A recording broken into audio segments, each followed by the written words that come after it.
X barrita es la media de la muestra. Y nosotros la hipótesis, esto, como lo dice el nombre, son hipótesis paramétricas, son para los parámetros. Entonces la media tenemos que ponerla como mu, no como X barrita. Que me habló en el chat, exacto, esas eran las hipótesis, ¿cierto? En H0, que es 53, ¿cierto? Y en H1 lo que queremos verificar si es superior a 53. Entonces ahí tenemos las hipótesis. Vamos al paso 2, región crítica. ¿Cuánto es la región crítica? ¿Bajo qué distribución está?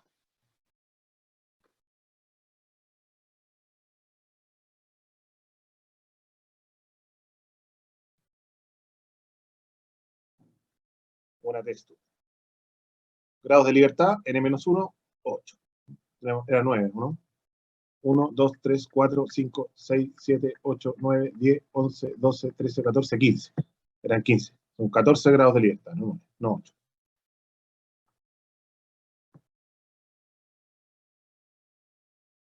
¿14 grados de libertad?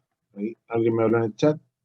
No, pues Ignacio, no es normal porque las varianzas poblacionales son desconocidas. O sea, perdón, la varianza poblacional. Por eso este. ¿A qué lado está? H1 tiene un signo mayor, por lo tanto, tenemos aquí nuestra región crítica en la cola derecha. Nos piden una significancia del 5%. Entonces aquí teníamos que ir a nuestra tablita T y buscar ese número que lo vamos a buscar al tiro. No sé por qué no pidió la hoja donde teníamos. Denme un segundo.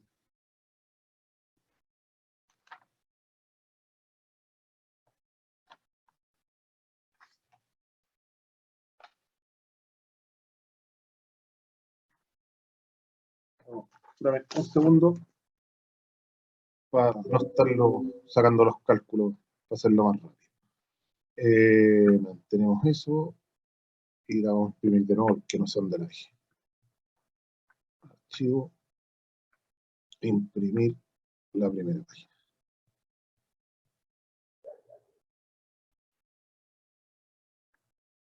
Ya, ahí nos va a dar el tiro el numerito de impresora.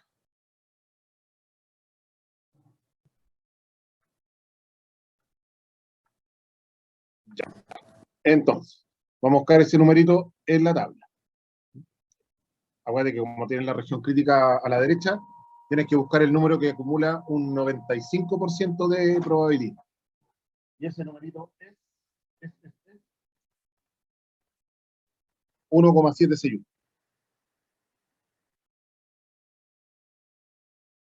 Ahí está. Región crítica, entonces, a aquellos valores que pertenecen a una T-student con 14 grados de libertad, tal que esos valores son mayores a 1,76. Estamos listos con la región crítica, vamos al estadístico de prueba. TOPS. X barrita menos mu, partido por S, partido por la raíz de N. Entonces tenemos que sacar de la muestra X barrita, el promedio de estos 15 valores que tenemos acá, y también su desviación estándar. Si calculas el promedio de la muestra, te da que es 56.4. Menos mu, la media, dice que es 53. Partido en la desviación estándar, 3,7378. Y eso va partido en la raíz de n, que es 15. Raíz de 15. Calculamos el t observado y te da que es 3.52.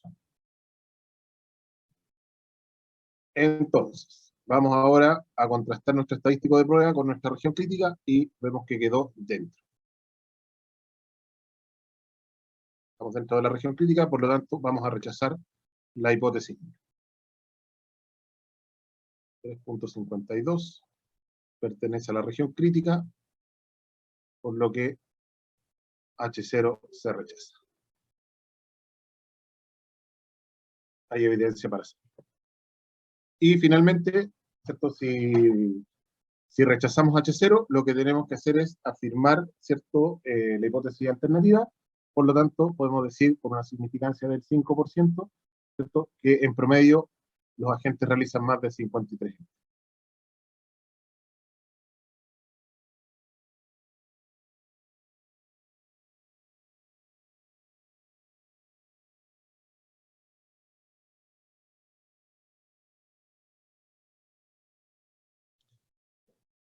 53 encuestas sanables.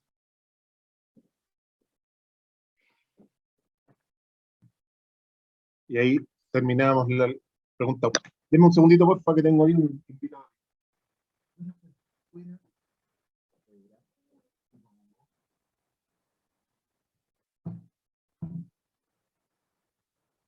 Ya.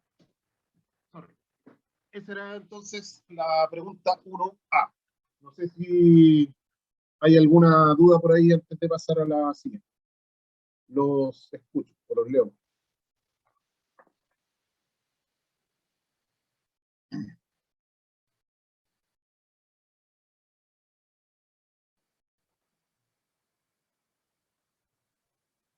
Ninguna, dice la Valentina.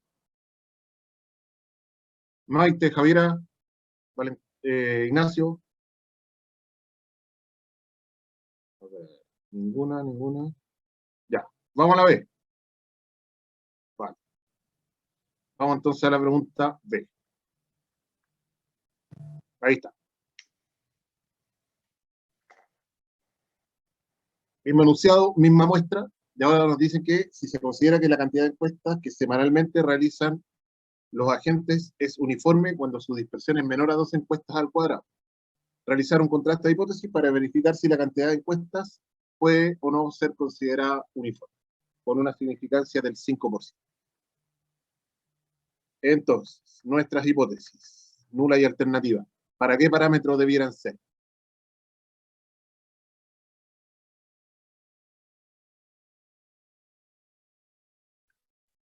Proporción. ¿Por qué proporción?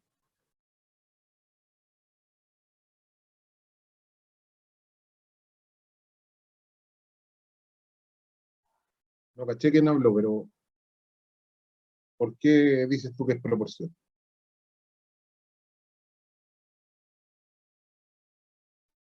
Estoy pensando.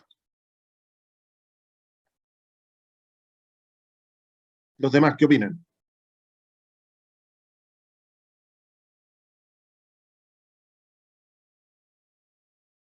Felipe, para la varianza, perfecto.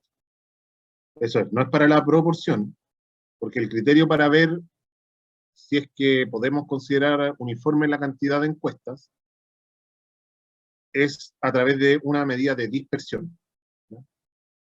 En este caso, la medida de dispersión que nos están dando es la varianza. ¿Cómo me doy cuenta que es la varianza?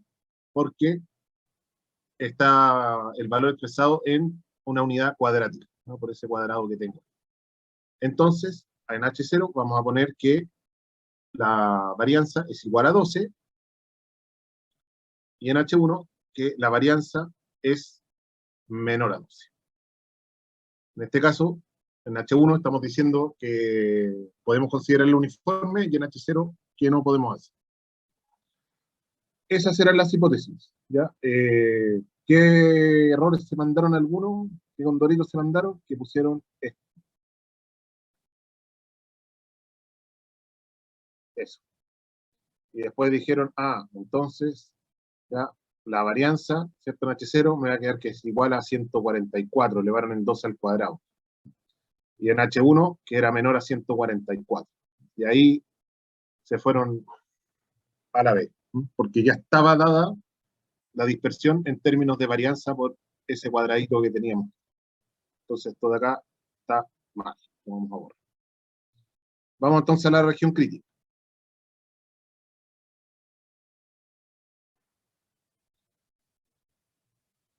Región crítica, entonces, bajo una distribución chi cuadrado con n-1 grado de libertad, es decir, 14. Tengo un signo menor en H1, por lo tanto, es un contraste acá a la izquierda.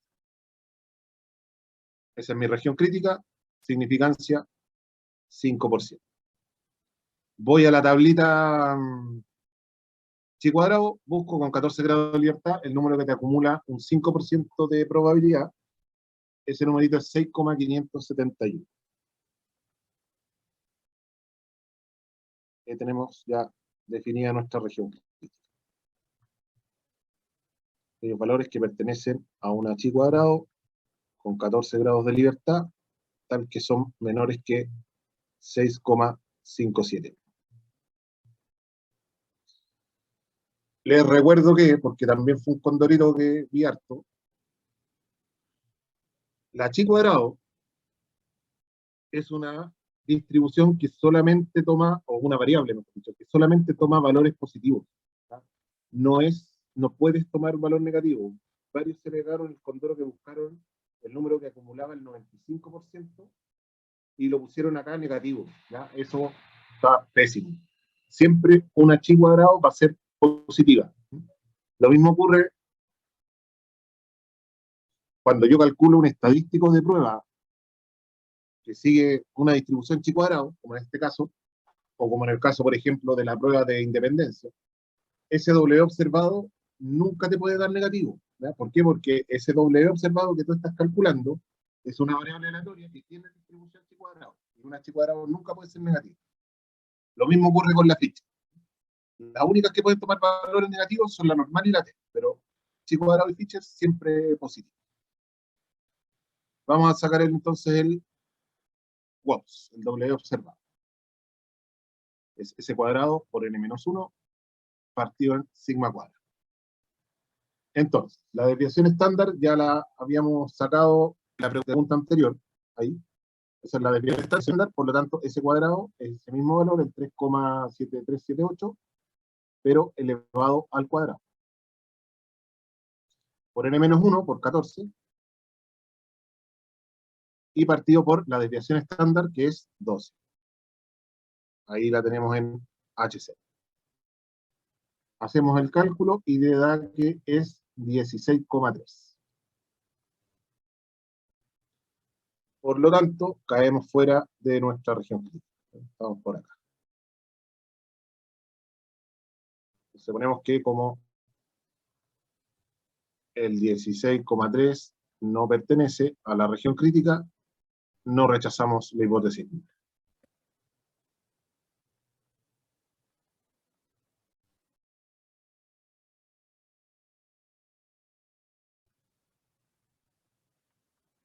Y si no rechazamos la hipótesis nula, negamos la hipótesis alternativa H1, por lo tanto podemos decir con un 5% de significación que la cantidad de encuestas no se puede considerar uniforme.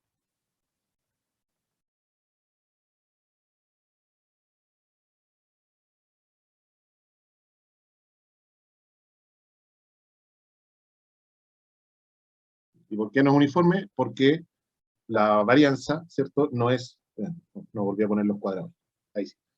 La varianza no es menor a 2. Por lo tanto, no es uniforme. Y esa era la pregunta 1.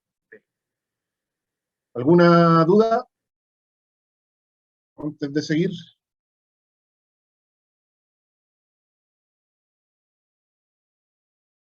El chat.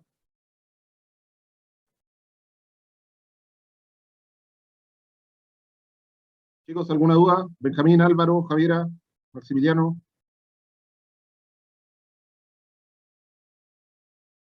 Ninguna. Perfecto. Todo claro. Ya. Vamos entonces a la pregunta 2. Ahí está. Dice, un estudio pretende determinar si el grado de comprensión de lectura en estudiantes de enseñanza media. Se consideró una muestra de 10 estudiantes de segundo medio y se contó el número de palabras que en 3 minutos fueron capaces de leer y comprender. Posteriormente se les proporcionó un curso de estrategias durante 3 meses y se volvió a contar el número de palabras leídas y comprendidas. Los resultados fueron los siguientes. Y ahí tenemos la tabla. La pregunta es si existe suficiente evidencia para demostrar que las estrategias aplicadas fueron exitosas, justificando por un contraste de hipótesis a una significancia del 10%. Entonces, ¿cuáles serían las hipótesis H0 y H1?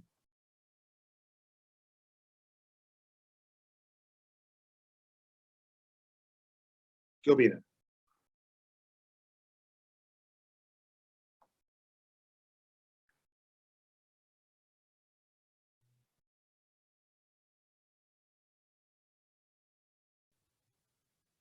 ¿Para qué parámetro? ¿Para mu, para p, para sigma, diferencia de media, diferencia de proporciones? ¿Qué pondrían acá?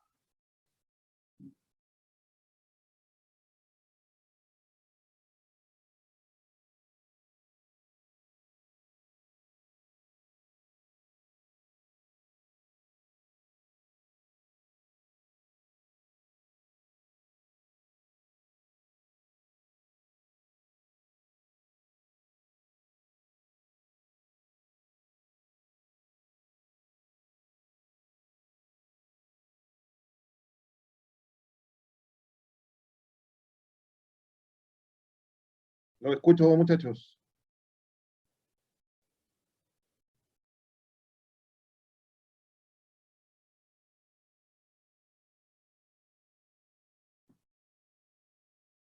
Para Mude, exacto, Benjamín, ¿cierto? Es una muestra, es una sola muestra que se tomó en ambos momentos, en dos momentos distintos del tiempo, ¿cierto? Por lo tanto, como dice Benjamín, son muestras pareadas.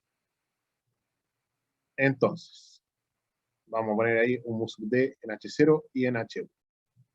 En H0 vamos a poner que el promedio de las diferencias es igual a 0, y en H1 vamos a poner que el promedio de esas diferencias es mayor a 0. Aquí recuerden que depende del orden en que lo hagan, ¿cierto? Acá yo lo hice como después menos antes, ¿no? O sea, aquí hice 301 menos 295, para que acá la diferencia me quedara 6. Entonces, para mí, valores positivos es que aumentó la cantidad de palabras leídas y entendidas, ¿cierto? Y los negativos que disminuye. También lo podían hacer al revés, poner acá en H1 como mu sub d menor que 0, pero en ese caso tienes que hacer la diferencia como antes menos después. Porque eran los dos caminos, era igualmente válido. Entonces, vamos al paso 2, región crítica. Acá vamos a tener la región crítica en la cola derecha, bajo una curva T-student con grados de libertad igual a n-1, es decir, 9 grados de libertad. Buscamos en la tablita el número que acumula un 90% de probabilidad, porque me están pidiendo una significancia del 10%, y ese numerito es 1.383. Ahí tenemos entonces nuestra región crítica. Aquellos valores de una T-student con 9 grados de libertad, tal que esos valores son mayores a 1.383. Vamos al estadístico de prueba. X barrita sub d menos mu sub d partido en la desviación estándar de las diferencias partido en la raíz de n. Entonces, acá tenían que sí o sí sacar las diferencias, ¿sí? En el caso que lo estoy haciendo yo, después menos antes. Si promediamos esas diferencias, te da que el promedio es 5. Y la desviación estándar, que la vamos a usar también, ¿cierto? Te da que es 6,1644. Entonces, mi estadístico de prueba me va a quedar el promedio de las diferencias muestral, que es 5, menos mu sub d, H0 verdadera, menos 0, partido en la desviación estándar, que es el 6,1644, partido en la raíz de n, ¿cierto? En este caso nuestra n es 10. Y ahí tenemos nuestro d observado, que nos da 2,56. Ahí está. Por lo tanto, caemos dentro de la región crítica. Y si caemos dentro, la hipótesis nula la rechazamos. Pertenece a la región crítica. Hay evidencia para rechazar la hipótesis nula.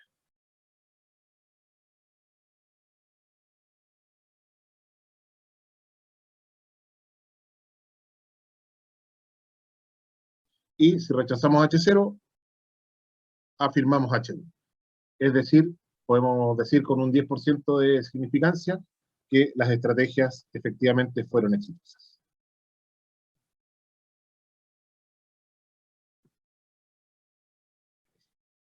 Las estrategias fueron exitosas. ¿Y por qué fueron exitosas? Porque efectivamente aumentó el promedio de palabras leídas y comprendidas por los estudiantes de segundo. Esa era la pregunta 2A. ¿Dudas? Voy al chat. Está callado el chat.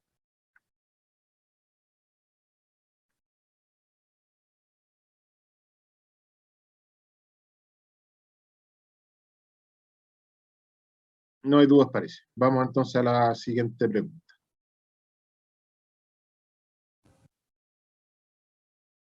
Ahí está la B. Dice, el estudio también consideró una muestra de 10 estudiantes de tercero medio, en los que se observó que después del curso la cantidad media y la varianza de palabras leídas fue de 280 y 690 respectivamente. Realizar un contraste de hipótesis para verificar si existe diferencia significativa en la cantidad media de palabras que leen y comprenden los estudiantes de segundo y tercero medio, considerando una significancia del 5%. Entonces, H0 y H1. Tenemos acá que comparar promedios, lo dice acá el enunciado, donde te lo marqué recién, pero es una media que está presente en dos poblaciones, estudiantes de segundo medio y de tercero medio.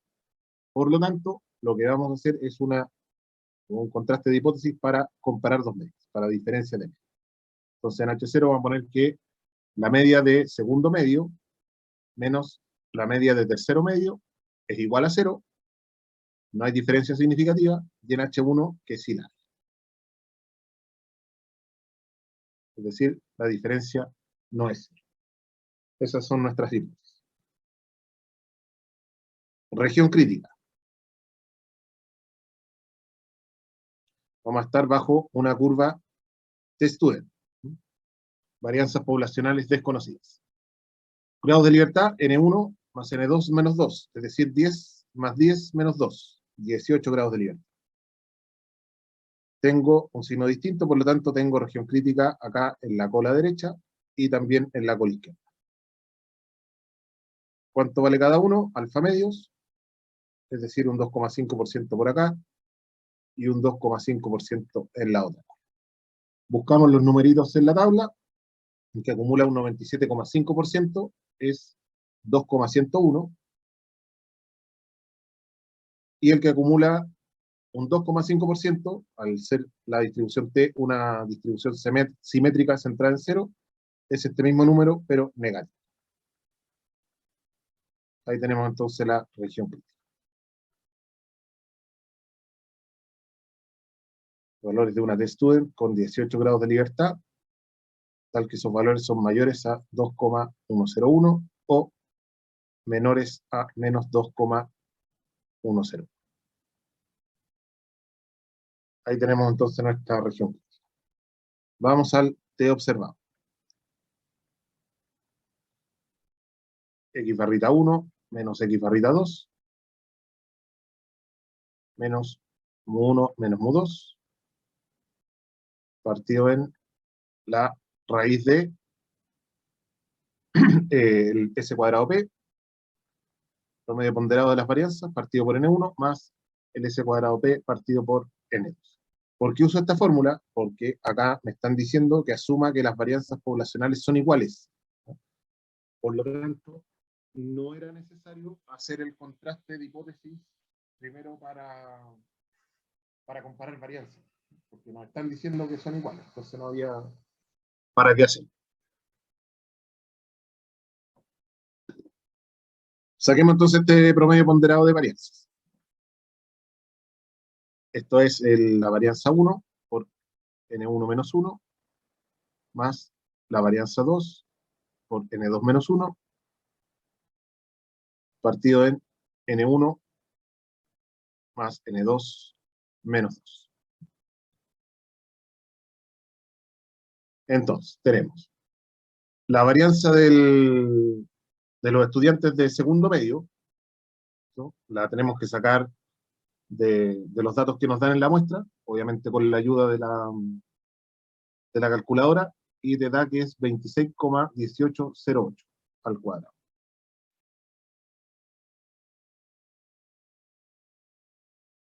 Y eso lo vamos a multiplicar por 9, 10 menos 1. Más la varianza del segundo grupo, que aquí nos están dando el dato, 690, por 9 también, 10 menos 1, y todo esto partido en 18. 10 más 10 menos 2. Y eso nos da 687,717.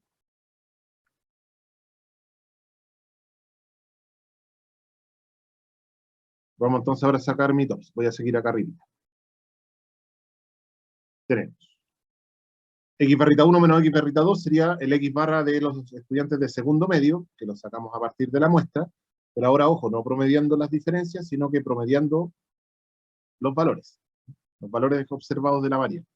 Ese promedio nos da 273,9.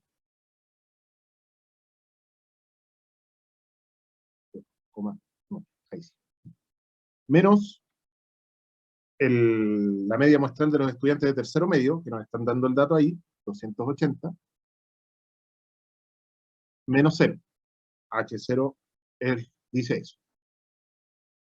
Partido en la raíz de el S cuadrado P que sacamos recién, 687,7171, partido en 10, ¿cierto? Y ahí lo multiplicamos por 2 porque la suma, el segundo sumando es exactamente el mismo. Calculamos eso y nos da menos 0,50. Es decir, caemos fuera de nuestra región crítica.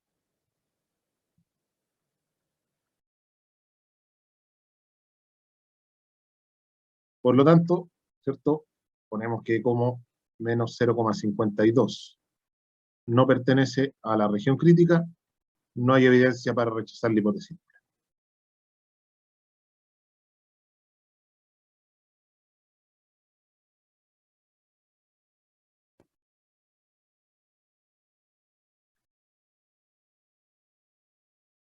¿Cierto? Y si no rechazamos H0, negamos H1, por lo tanto, podemos decir que no hay diferencia significativa en los promedios.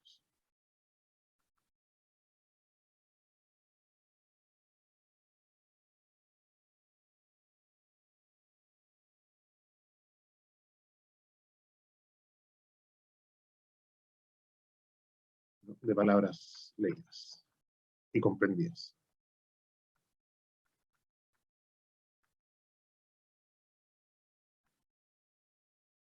Entre estudiantes de segundo y tercero.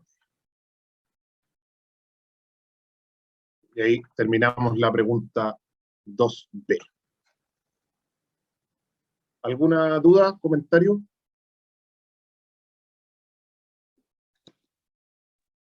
No, profe. Vale. Vamos entonces a la pregunta 3. Dice lo siguiente: a cada persona de una muestra aleatoria de 500 votantes, 200 residentes urbanos, 200 suburbanos y 100 rurales, se les preguntó su opinión acerca de una iniciativa de ley de un gobernador. La información está en esta tablita que tenemos acá.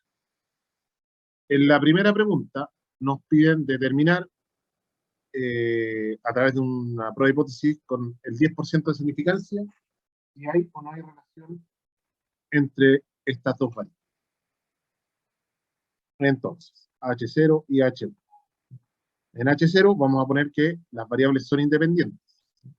Es decir, que el sector de residencia, pongamos,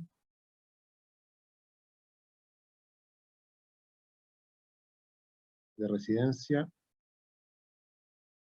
es independiente, ¿cierto?, a la opinión sobre la nueva ley.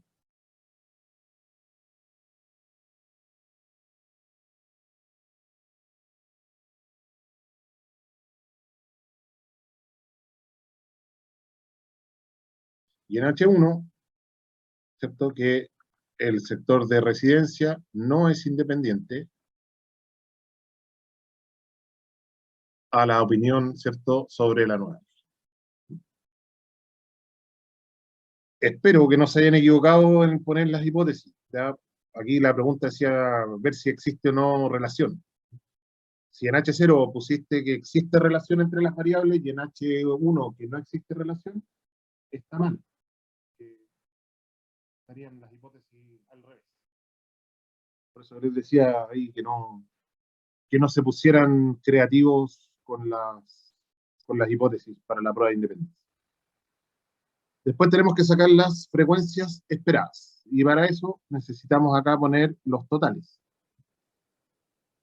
Entonces acá tengo 130 más 70 son 200, 97 más 103, 200, y 87 más 13 son 100. Ahí tenemos los totales por sector de residencia. Ahora tenemos que sacar los sectores, los totales por la opinión.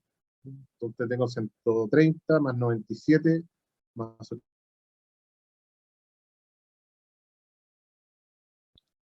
y, ¿cierto? 70 más 103 más 13 te da 186.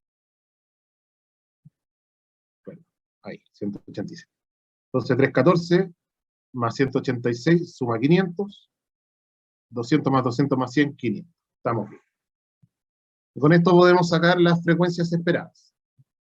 Las voy a poner acá en la I. Vamos a la primera.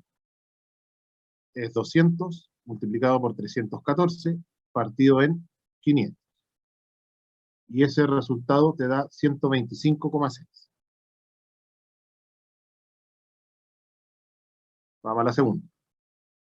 200 multiplicado por 186 partido en 500. Y eso te da 74,4.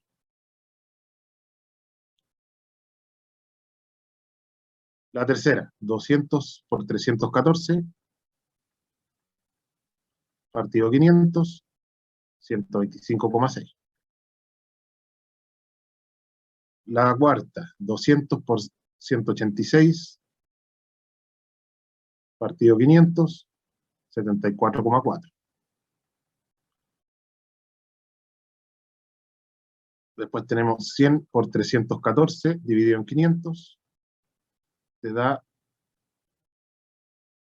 62,8. Y la última es 100 por 186 dividido en 500. Y eso nos da 37,2. Y ahí ya tenemos listas nuestras frecuencias esperadas. Vamos a la región crítica. La voy a poner aquí porque el estadístico de prueba es más largo. Entonces, bajo un H cuadrado, siempre a la derecha, grado de libertad, 2. ¿Por qué? Porque tengo 2 columnas y 3 filas. Por lo tanto, sería 1 por 2, 2. 2 grados de libertad, entonces, busco en la tablita qué número acumula el 90% de probabilidad. Me pedían un alfa de 10, y ese número es 4.605.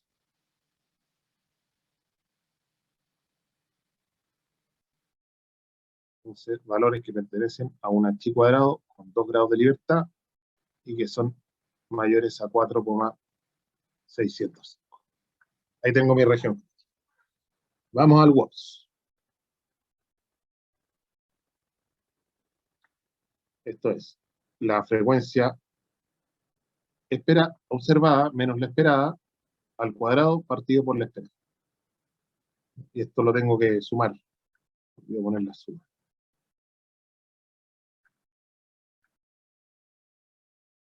Ahí sí. Ese es mi WOPS. Entonces, partamos. El primero, 130.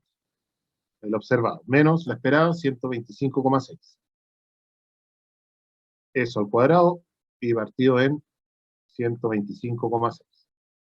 Más, segundo observado, 70. Menos el esperado, 74,4. Al cuadrado partido en 74,4. Pues 97 menos 125,6 al cuadrado partido en 125,6. Más 103. El esperado 74,4. Al cuadrado partido en 74,4. 87 menos 62,8 al cuadrado partido en 62,8. Y el último, 13. Menos 37,2 al cuadrado partido en 37,2.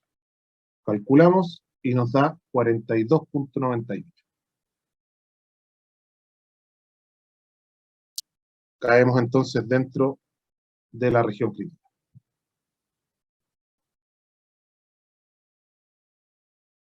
Y si eso ocurre, lo que tenemos que hacer es rechazar H0.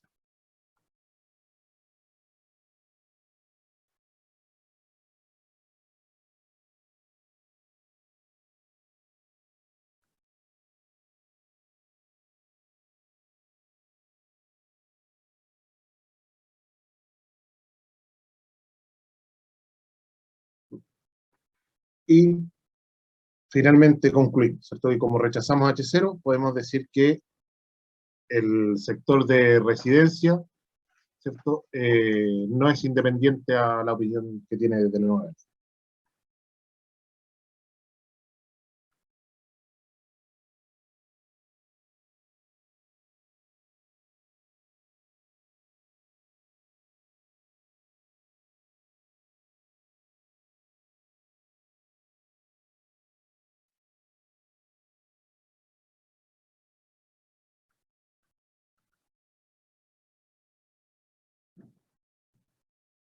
Y ahí estamos listos con la pregunta.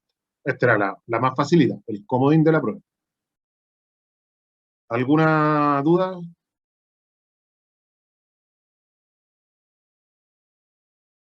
¿No?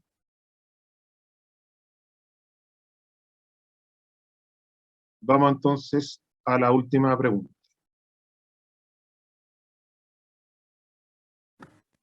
Ahí está. Mismo enunciado, misma muestra, y te pedían realizar un contraste de hipótesis para verificar si más del 55% de los votantes está a favor de la iniciativa de ley, considerando una significancia del 7.78%. Entonces, en este caso, tenemos que plantear nuestras hipótesis para P, para la proporción población. ¿Por qué? Porque estar a favor de la iniciativa de ley, ¿cierto? Es una característica, es un atributo, por lo tanto lo trabajamos como proporción. ¿Qué vamos a poner en H0? Que esa proporción es igual a 0,55 o 55%, y en H1 que esa proporción es mayor al 55%. Ahí tenemos entonces nuestras hipótesis. Región crítica.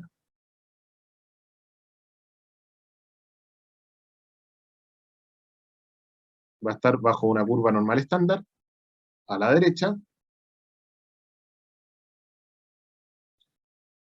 Su tamaño, 7.78%.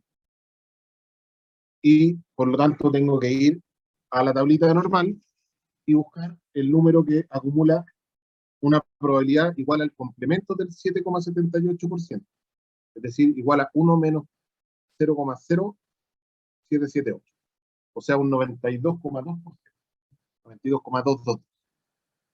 Ese numerito en tabla es el 1.42. Y ahí tengo entonces mi región crítica.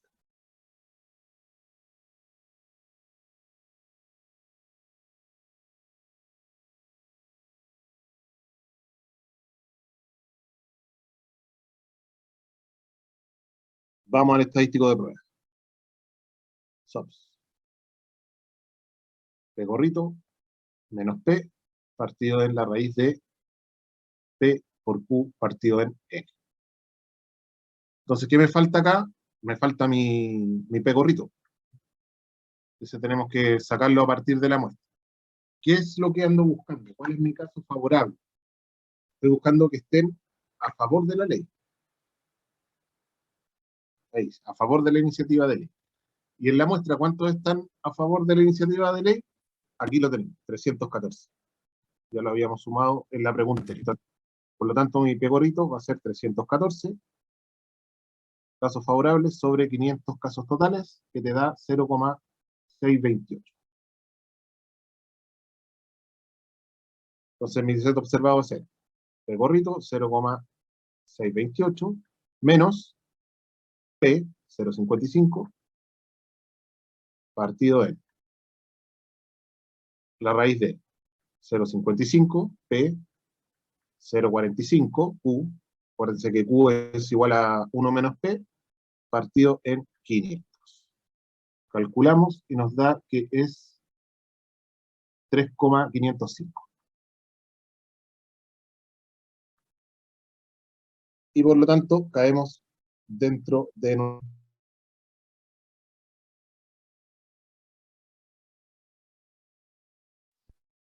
Y si caemos dentro de la región crítica, debemos rechazar la hipótesis.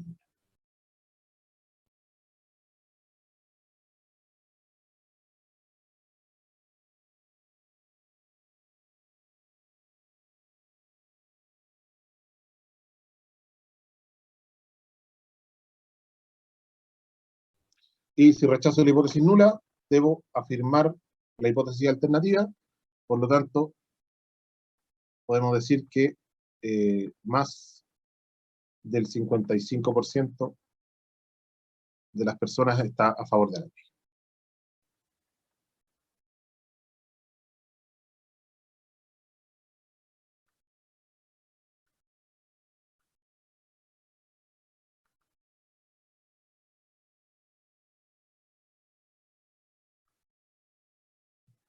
Y con eso terminamos la última pregunta de la prueba y nos sacamos 7, espero. Viendo ahora el desarrollo, muchachos, ¿cómo les fue?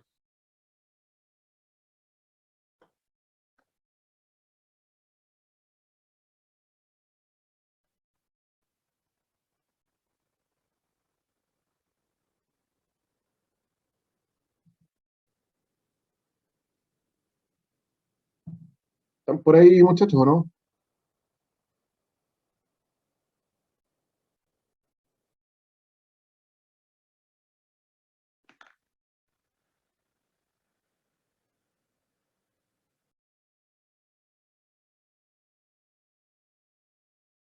Valentina. Ah, pero Valentina, tú no diste la prueba.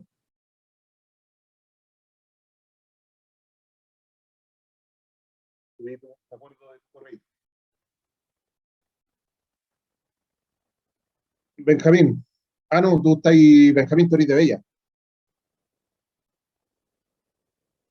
No, pues esta es la de Casona.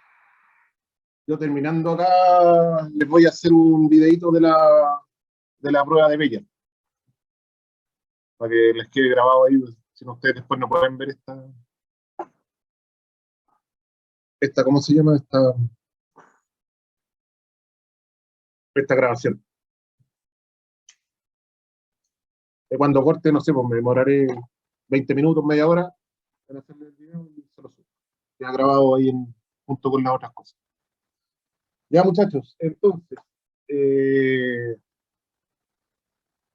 el día, estoy hablando de los de Casona, el día lunes les entrego las notas y ahí van a poder ver que se equivocaron, que está bien, que está mal, cualquier duda la arreglamos ahí. Así que traten de ir después, ya en la última semana de clase, la otra ya se nos viene el examen.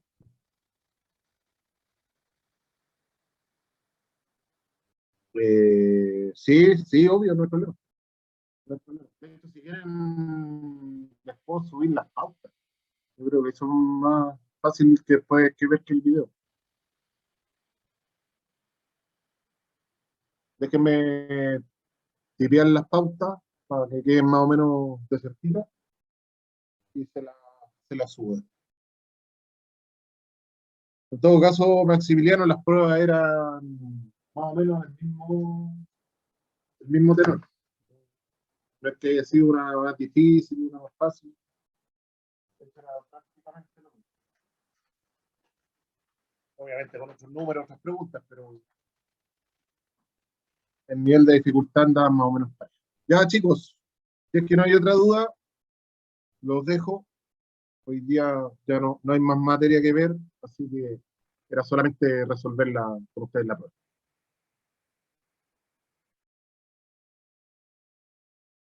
Es para revisar cómo preguntan las cosas. Igual como te las pregunté ahora, pues, Maximiliano. Vale, Ignacio, que estés bien. Chao, Benjamín. Chao, Maximiliano, que estés bien.